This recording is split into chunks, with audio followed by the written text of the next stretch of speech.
Bonjour à tous. Aujourd'hui, je commence à donner la solution des exercices de la feuille numéro 4. Ce sont des exercices que j'ai énoncés il y a juste quelques jours. Nous avons rendez-vous aujourd'hui avec un exercice d'analyse. Alors, nous allons voir l'énoncé tout de suite.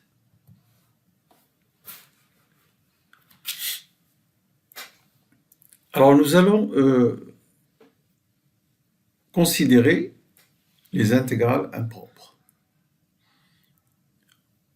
Plus précisément, définir une fonction par une intégrale impropre et calculer ses limites sur les bornes de l'intervalle où elle est définie.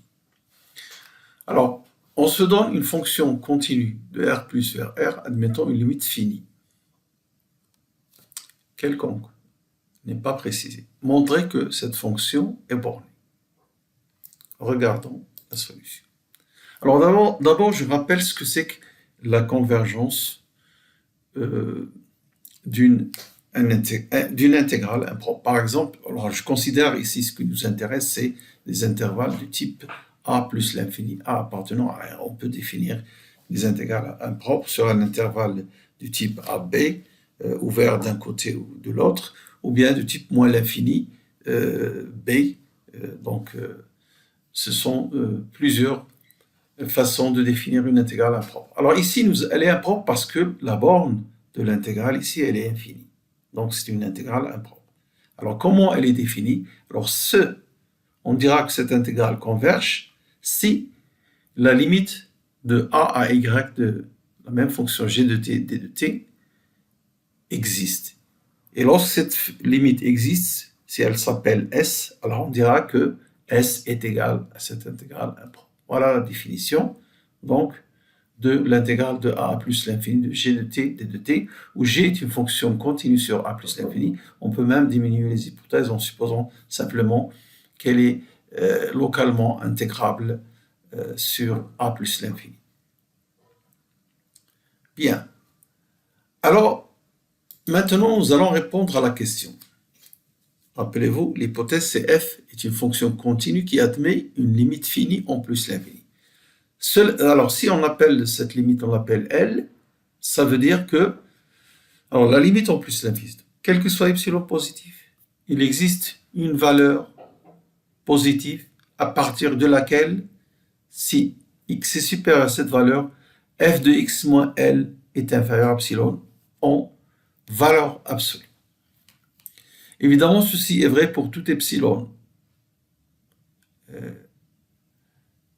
Et pour epsilon égale 1, alors là je prends epsilon égale 1. Je n'ai pas écrit, mais je vais corriger tout de suite. En plus que la propriété est vraie pour tout epsilon, c'est vrai aussi pour epsilon égale 1. Donc il existe une valeur A, indice 1. Donc à partir de laquelle G, f de x moins L est inférieur à 1. Ce qui veut dire, vous savez, f de x moins 1 inférieur, f de x moins L inférieur à 1, puisque epsilon est égal à 1 dans la deuxième ligne, cette deuxième ligne. Donc ça veut dire f de x est compris entre 1 plus L et moins 1 plus L. Voilà, donc ça veut dire que f de x est borné dans l'intervalle. Quel intervalle? X supérieur à 1. Ça veut dire dans l'intervalle A1 plus l'infini, ouvert en A. Je veux montrer qu'elle est bornée. Ce n'est pas suffisant de montrer simplement sur l'intervalle A1 plus l'infini. Alors, qu'est-ce que je fais? Sur l'intervalle qui me manque, 0, A1 fermé, ça c'est un intervalle fermé borné. Pour ceux qui ont des notions de topologie, c'est un compact dans R.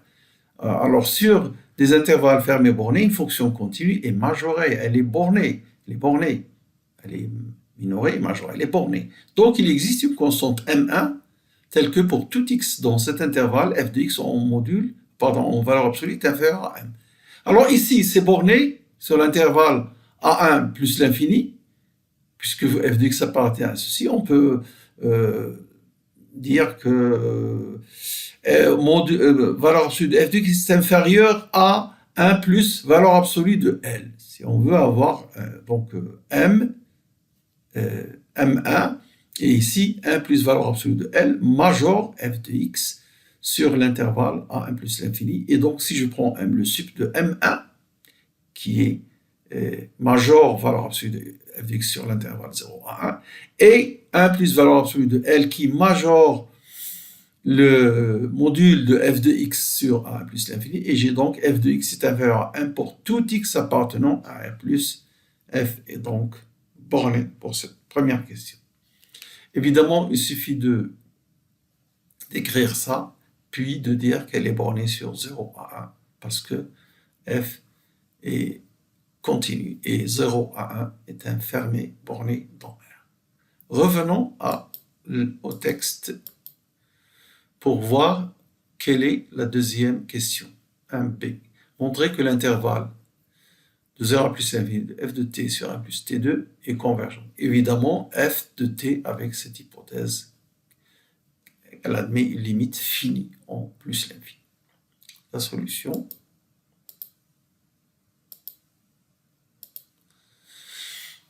Alors, on sait que l'intégrale de 0 à plus l'infini 1 sur 1 plus t2 est convergente. Alors, si on fait ce que nous avons fait, si on applique la définition, qu'est-ce qu'on doit étudier ici? Bon, l'intégrale de 0 à y de dt sur 1 plus t2.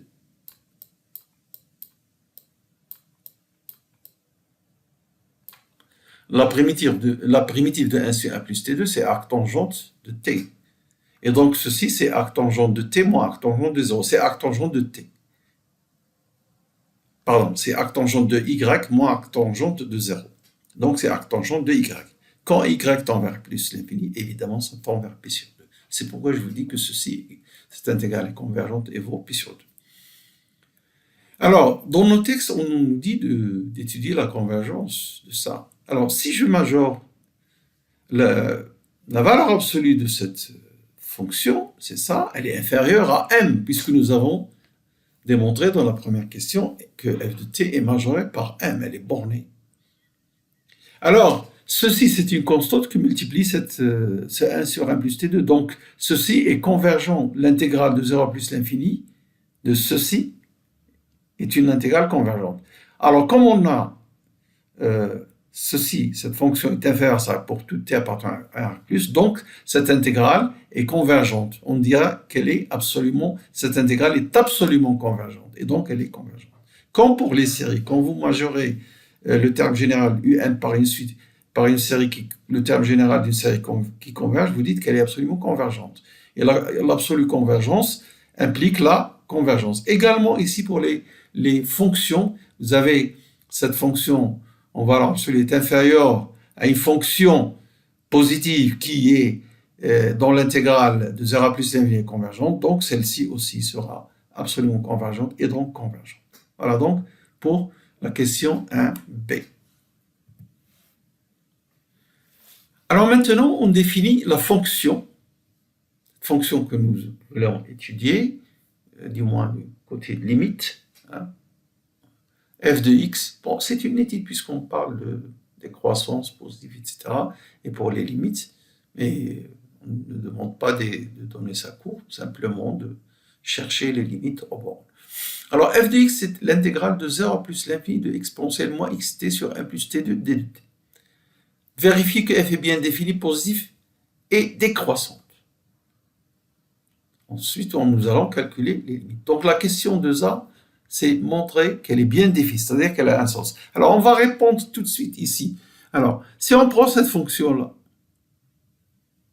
on l'appelle f de t. Elle admet une limite quand t tend vers plus l'infini. Sa limite, c'est quoi? C'est 0, puisque x est positif fixé.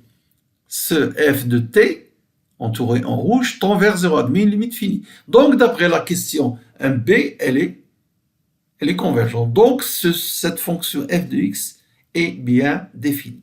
Alors, qu'elle soit positive, c'est parce que vous intégrez quelque chose de positif. Tout ça, c'est positif. Vous l'intégrez dans un sens positif, 0 à plus l'infini, donc c'est positif. Et elle est décroissance, alors là, décroissance vient du fait que décroissance en x, quand x augmente, le f de x diminue. Et évidemment parce que le terme au numérateur est décroissant en x. Alors nous allons voir un petit peu la solution un petit peu en détail, du moins pour ce dernier point, la décroissance. Voilà, nous avons expliqué pourquoi elle est définie. Elle est positive parce que le terme que nous intégrons est positif pour tout x. Ici, donc tout ça c'est positif. Et pour la décroissance, alors si x1 est inférieur à x2, dans le domaine que nous considérons, c'est-à-dire 0 plus l'infini ouvert en 0. Alors parce que l'exponentielle moins xt est décroissance en x, donc exponentielle moins x1 est supérieur à exponentielle moins x2t. Exponentielle moins x1t supérieur à exponentielle moins x2t. T étant positif, puisque nous intégrons de 0 plus l'infini.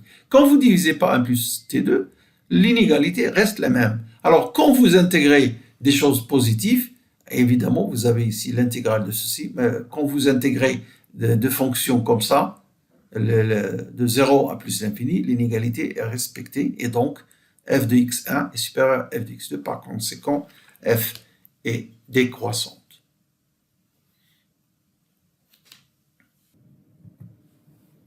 Alors, nous allons voir la question suivante. Montrer que limite de f de x égale 0. Hein, la fonction qui est bien définie décroissante, ce qui paraît logique puisque elle est décroissante, donc elle tend, elle diminue, et nous allons voir que son inf, bon, c'est 0. Nous allons le voir tout de suite. Alors regardez, f de x est positif, ça on l'a déjà vu. Voilà f de x. Alors pourquoi c'est inférieur à ça? Parce que ici vous avez exponentiellement xt sur 1 et ici sur 1 plus t2. Le dénominateur étant plus grand, donc ici vous intégrez quelque chose de plus petit. Et donc c'est inférieur à l'intégrale de 0 à plus l'infini de exponentiellement xt. Alors ça aussi, est-ce que je vais vous démontrer ça? Si vous intégrez ceci par rapport à x, qu'est-ce que vous trouvez? Vous trouvez exponentielle moins xt sur moins x. Alors, disons, entre 0 et y. Bon. Voilà. Donc, pour y, si vous mettez ici y, trouvez la limite égale 0, parce que y est positif. D'accord? Et en 0, qu'est-ce que vous trouvez? Vous trouvez moins 1 sur moins x, donc c'est 1 sur x. Voilà l'intégrale. Tout le monde sait faire ça s'il connaît la définition. Vous intégrez de 0 à y, vous trouvez ceci. De 0 à y. La valeur en y tend vers 0, quand x tend vers plus l'infini, et la valeur la valeur en y tend vers 0 lorsque y tend vers plus l'infini, et la valeur en 0, ça donne 1 sur x, puisque nous avons la valeur en y moins la valeur en 0. Donc ça donne 1 sur x, et c'est ça l'intégrale de ceci. Alors qu'est-ce qu'on vient de démontrer? On vient de démontrer que 0 est inférieur à f de x, et f de x est inférieur à 1 sur x. Vous passez à la limite, vous trouvez limite de f de x égale 0. Clair? C'est clair. Voilà. Limite égale à plus 5. Bon. La question suivante, c'est de démontrer cette double inégalité. Pour x et y, quelconque supérieur à 0 strictement et inférieur, évidemment, inférieur plus l'infini, évidemment. Donc, dans l'intervalle 0 plus l'infini. Prouvez cette inégalité. Donc, soit x et y dans 0 plus l'infini, l'intervalle ouvert. Alors, exponentielle moins xy, elle est inférieure. Si j'écris ici ce terme-là qui est là, d'abord considérez-le ici. Ici, vous pouvez l'oublier pour l'instant. Exponentielle moins xy, je le mets ici. C'est inférieur à exponentielle moins xt. Pourquoi? parce que cette fonction en t, elle est décroissante. Le t est entre 0 et y. Donc exponentielle moins xy est inférieur à exponentielle moins xt. Et comme exponentielle moins xy ne dépend pas de t, je le fais sortir, c'est pourquoi je l'ai écrit à l'extérieur. Donc nous avons ceci est inférieur à ça. Ça, c'est une fonction positive. Vous intégrez sur 0 y qui est un intervalle inclus dans 0 plus l'infini. Donc vous avez c'est inférieur à f de x. Ça, c'est f de x. Alors tout à l'heure, nous avons enlevé le dénominateur pour majorer en diminuant le dénominateur. Maintenant, nous allons augmenter le numérateur pour majorer, mais garder le même dénominateur. Donc exponentielle moins xt positif, exponentielle moins xt est inférieur à exponentielle moins 0 qui est 1. Et là, nous avons l'intégrale de 0 plus l'infini de t sur 1 plus t2. Alors, cette intégrale, on a déjà parlé de ça, elle vaut pi sur 2. Donc, qu'est-ce que nous venons de démontrer? Cette quantité-là est inférieure à f de x, inférieure à pi sur 2. Voilà l'inférieur ici, l'inférieur là. Et ça, c'est quoi? Quand vous intégrez ceci, vous trouvez arctangent de y moins arctangent de 0, c'est-à-dire arctangent de y, si bien que ceci est ça. Ceci, c'est f de x, et pi sur 2, il est là. Donc, nous avons démontré la double inégalité. Pour x et y quelconque dans 0 plus l'infini. Ça, c'est très important. On aura besoin, ça dans la question suivante. Justement, quelle est la question suivante? Alors, la question suivante, c'est chercher la limite en 0. Nous avons trouvé la limite sur la borne plus l'infini, et maintenant, nous allons chercher la limite en 0. Alors, l'inégalité que je viens de trouver, je vais mettre les deux.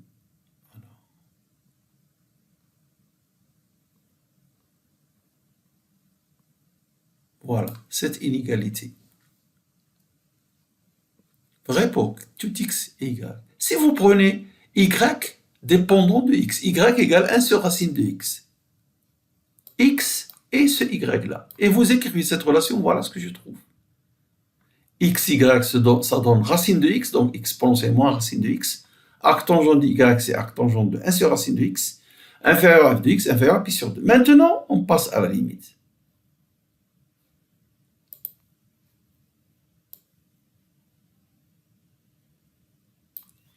À la limite, ceci, qu'est-ce que ça va donner? Ça tend vers 1 exponentielle.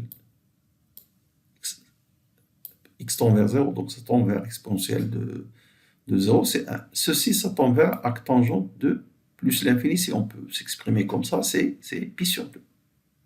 Pi sur 2.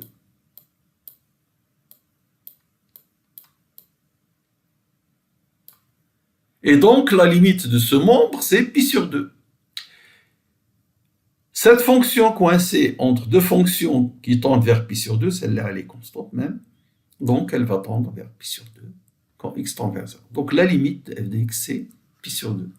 Ainsi, nous avons terminé cet exercice. Voilà, je vous dis merci de votre attention et à la prochaine, Inch'Allah. Au revoir.